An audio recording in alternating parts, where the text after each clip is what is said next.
Hello সবাইকে, আমি স্নেহা নতুন একটা মিনি ব্লগ নিয়ে চলে এসেছি। আজকে রথযাত্রা, সবাইকে রথযাত্রার অনেক অনেক শুভকামনা। জগন্নাথ দেব সবাইকে খুব ভালো রাখুক, সুস্থ রাখুক। আমি আজকের ব্লগটা বিকাল থেকে শুরু করছি। তো ঘুম থেকে উঠে আমরা প্ল্যান করেছিলাম কোথাও একটু যাব।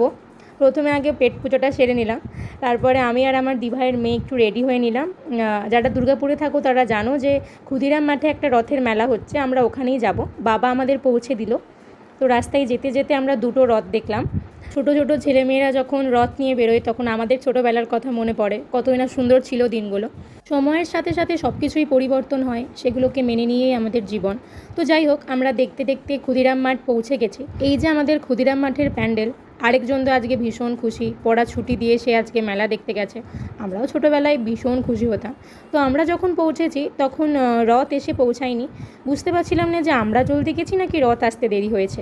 তারপর কিছু ফটো ভিডিও তোলার পরে বাইরে বেরোতেই দেখি রথ তখনই ঢুকছে। বুনু তো ভীষণ এক্সাইটেড রথ টানবে বলে।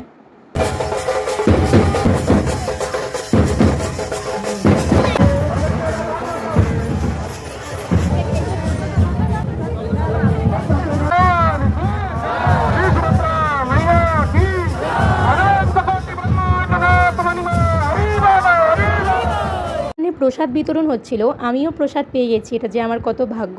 আমি আর বুনু প্রসাদ খেয়ে, বুনু বলে যে স্পাইরাল পটেটো খাবে, সামনেই দোকান ছিল, তো ওখান থেকে আমরা একটা ওর জন্য অর্ডার করি। কিছুক্ষণের মধ্যে আমাদের অর্ডার চলে আসে। তারপরে আমাদের বাড়ির সবথেকে ক্ষুদে সদস্যের জন্য একটা আমরা ছোট্ট জিনিস কিনি। তারপর আমরা বাড়ির জন্য বেরিয়ে পড়ি। আমাদের বাড়ি থেকে ক্ষুদিরাম মাঠের দূরত্ব 10 মিনিট মতো। আর এই যে আমার বাড়ির ছোট্ট সদস্যের জন্য ছোট্ট একটা উপহার, ও তো ভীষণ খুশি এটা পেয়ে, কখন এটাকে কামড়াবেও। তো এই ছিল আজকের মিনি ব্লগ। কেমন লাগলো অবশ্যই তোমরা কমেন্ট করে জানিও। দেখা হচ্ছে নেক্সট মিনি ব্লগে।